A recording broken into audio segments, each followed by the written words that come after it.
Hello guys, welcome back to my new channel এলাই blogger. আমার আরও একটি রান্নার ভিডিওতে তোমাদের সবাইকে স্বাগতম।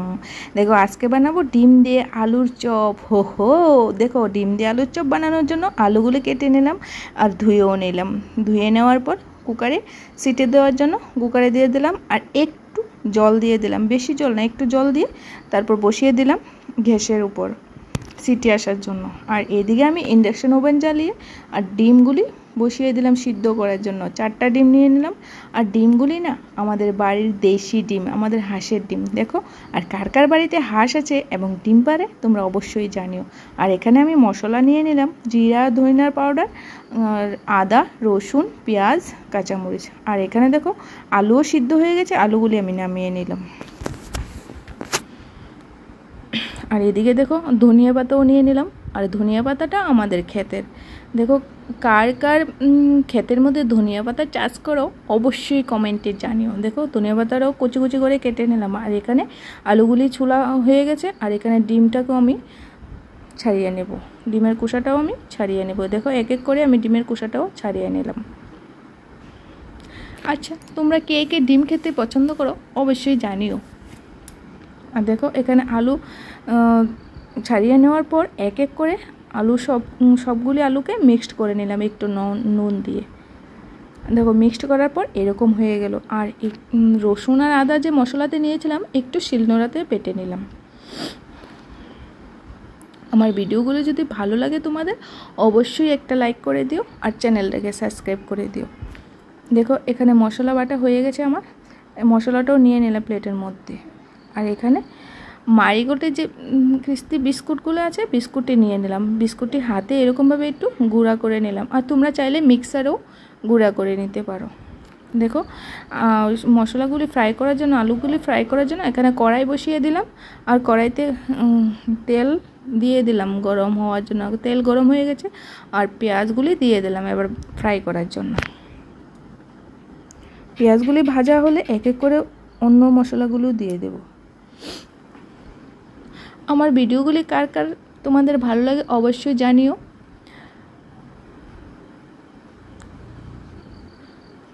দেখো, এক এক করে আমি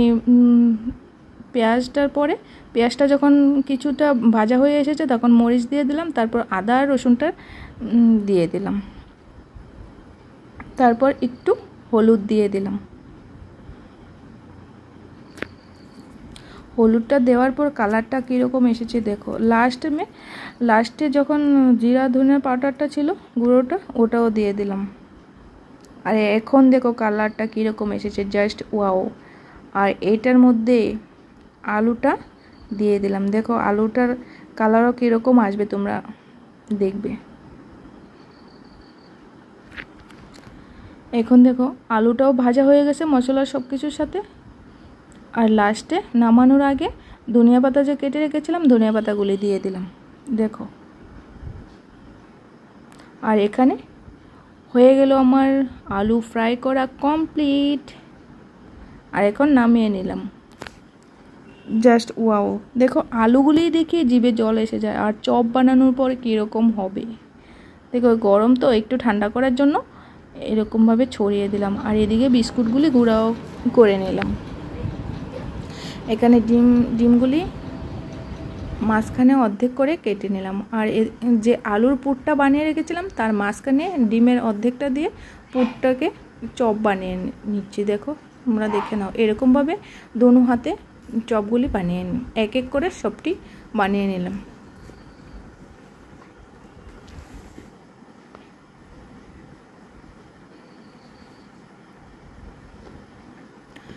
আর কার কার এরকম চপ খেতে ভালোবাসে অবশ্যই কমেন্টে জানিও। সত্যি বলছি, এরকম চপ বানিয়ে খাবে না তখন রোজ খেতে ইচ্ছে করবে, তার গ্যারান্টি আমি নিলাম। তোমরা অবশ্যই বাড়িতে ট্রাই করো, তোমাদের অনেক ভালো লাগবে। দেখো, দেখতে এতটা ভালো লাগছে কি বলবো। তার মধ্যে বানানোর পর বিস্কুটের গুঁড়াটি যে বানিয়েছিলাম বিস্কুটের গুঁড়ার মধ্যে মিক্সড করে নিলাম এক এক করে সবগুলি বিস্কুটের গুঁড়ার মধ্যে সাজিয়ে নিলাম। দেখো, বিস্কুটটি লাগিয়ে আরেকটা প্লেটে রেখে দিলাম। এরকমভাবে সবগুলোকে আমি বিস্কুটের গুঁড়ার মধ্যে মিক্সড করে নেব। আর এখানে দেখো আমি আরেকটা অন্য একটা বাটিতে আমি আরেকটা ডিম এরকমভাবে ফাটিয়ে নিলাম, একদম ঝাঁকানাকাভাবে ফাটিয়ে ফেনা তুলে নেবে। আর এটার মধ্যে যে বিস্কুটের গুঁড়া লাগিয়ে রেখেছিলাম ওই চপগুলি আবার ডুবিয়ে দেবে। সত্যি বলছি এতটা টেস্ট হবে খেতে, তার গ্যারান্টি আমি নিলাম। তারপর ওই যে বিস্কুটের গুঁড়াগুলি রয়ে গিয়েছিল ওইটার মধ্যে আবার ডুবিয়ে নেবে। তারপর একটা সাইডে প্লেটের মধ্যে রেখে দেবে। তোমাদের ভিডিওগুলি কেমন লাগে অবশ্যই কমেন্টে জানিও। তোমাদের একটা কমেন্ট আমাকে অনেক অনুপ্রেরণা দেয় ভিডিও বানানোর জন্য। দেখো এখানে এক এক করে আমি সবগুলো কমপ্লিট করে নিলাম।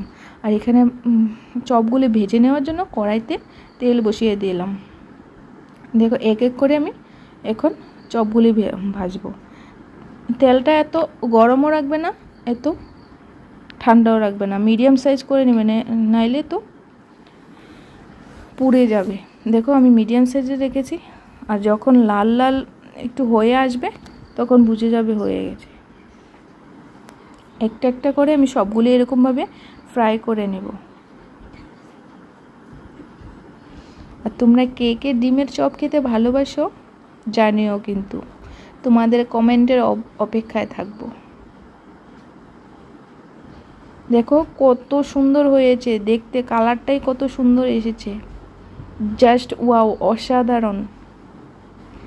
আচ্ছা আমি আবার কবে থেকে এত সুন্দর রান্না শিখলাম? অন্য জাস্ট একটু মজা করছিলাম তোমাদের সাথে।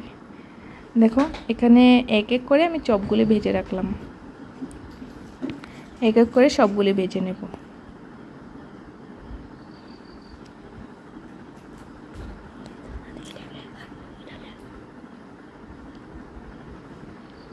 একদিন যদি এরকমভাবে চপ বানিয়ে খাও রোজ খাবার ইচ্ছে করবে, একটা খেলে তো মন ভরবেই না। দেখো এখানে আমি রেডি করে নিলাম চপ ভেজে, এখন সবাইকে সার্ভ করে দেব। দেখো তোমাদের কীরকম লেগেছে তোমরা অবশ্যই জানিও। আর তোমাদের একটা এখন আমি কেটে দেখাচ্ছি কীরকম হয়েছে, ভিতরটা এত ক্রিস্পি হয়েছে আর টেস্ট হয়েছে কি বলবো। দেখো তোমরা, আর এখানে তো বাবু এত মজা নিয়ে খাচ্ছিল। বাই বাই, আবার আসবো অন্য একটা ভিডিও নিয়ে। Thanks for watching.